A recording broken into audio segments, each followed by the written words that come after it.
Hey all, Dr. Paul Borosky here, owner of Quality Business Plan, and for this video what I'd like to do is share with y'all what is included in a basic business plan, or what I call my express business plan.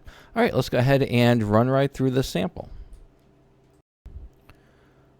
Alright, let's go ahead and jump right into it. So this company right here, this is a old company that I used to have, and I wrote this business plan many years ago, and I updated it for my basic business plan or my express business plan so I can share this with y'all. And so what I'm going to do is I'm going to run through it, and I'm going to show y'all what's included in a bare minimum business plan that could be considered for an investor or an SBA loan. So the first thing you're definitely going to want to have is a title page. On the title page, you're going to want to have your logo right here. If you don't have a logo, just put some kind of a placeholder with your business name on it. Underneath, you want to go ahead and put the author of your business plan. For my express plan, the author would be myself.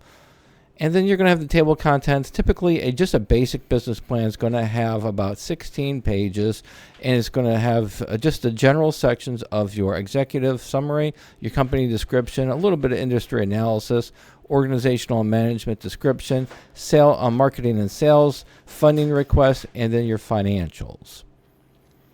Next section is going to be your executive summary. In your executive summary, you want to tell your story. You want to describe your business first, which is going to be the company and services. Then what you want to do is you want to tell the reader why you're better than everybody else. That's going to be your competitive advantages.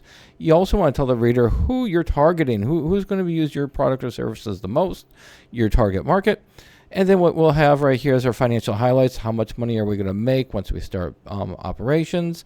And then finally, how much money do we need to get this party started? That's going to describe how much money you need for the business to start up. And you also want to touch on your if you're going to be borrowing money or if you're going to be bringing to the table money from equity.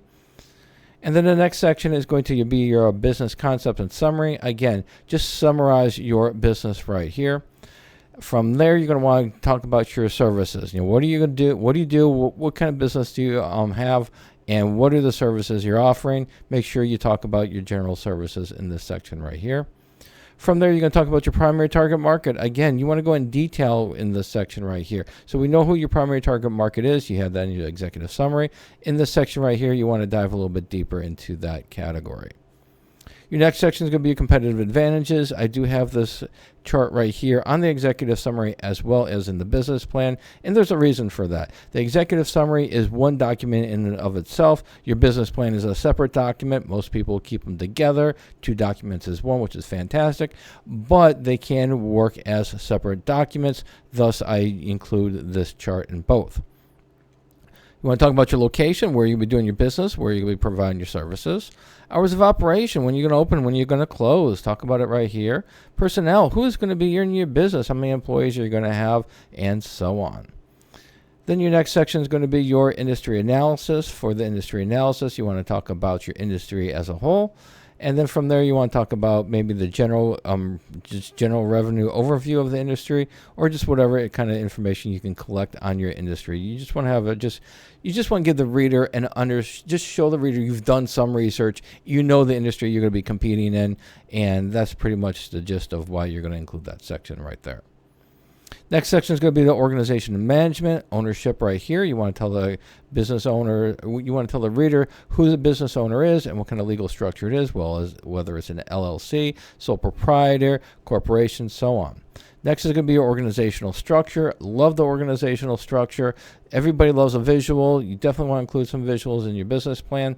For this right here, not only does it tell the reader what positions are in your business, but it also shows who reports to who in a nice succinct visual.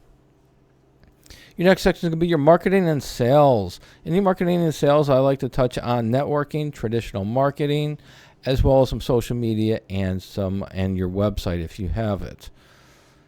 Next section is going to be your funding request. We did touch on it in the executive summary, but in this section right here, you want to, again, dive deeper. You want to tell the reader how much money do you need to get the party started. Do not be general with this. Be specific for a dollar amount. Go as high as you need, but don't go too high, and definitely don't go too low. You can't go back for seconds usually. Ask for enough money as what you think you're going to need. All right, next is going to be, once you talk about that, then you want to talk about how you're going to be raising your money. Is it going to be debt? Is it going to be equity? Is it going to be both? Who knows? Describe how you're going to be raising your funds. The next section right here is going to be your startup cost or expansion cost. And you want to go ahead and you want to put these in buckets like working capital and equipment, furniture and decor, advertising, and so on. You don't want to break this down to how much you're going to spend, for each item that you're going to purchase. This is too restrictive. Put it into buckets, just like this. The next section is going to be your financial projections. At the top right here, you want to just give highlights of your financial projections. You want to talk about some assumptions. What are you assuming based on your financial projections? Talk about some assumptions right here. And then also just include your daily or monthly sales just to show the reader where you're starting from for your financials. From there, you get into your profit and loss in My Express plan or just a basic business plan. You should have your profit and loss year 1, break it up into month 1 through month 3, quarter 1. Also break it up into month 4 through 6, quarter 2. And then we'll have 7 through 9, quarter 3. And then you'll have month 10 through 12, quarter 4. And then to wrap it up, you'll have your income statement and this pro forma income statement for the next 5 years, as well as a pro forma balance sheet for the next 5 years as well. All right, hopefully this information was helpful. As always, go out and make a little bit of money. And hopefully you'll find this information helpful. Again, Dr. Paul Borosky here, owner of Quality Business Plan. And my main service that I provide is helping small business owners implement my organized plan growth strategy. I also provide business plan writing and financial projection models. I do organizational management, fractional COO, CFO services, and this in general business consulting. If you need some service, feel free to reach out. Thanks.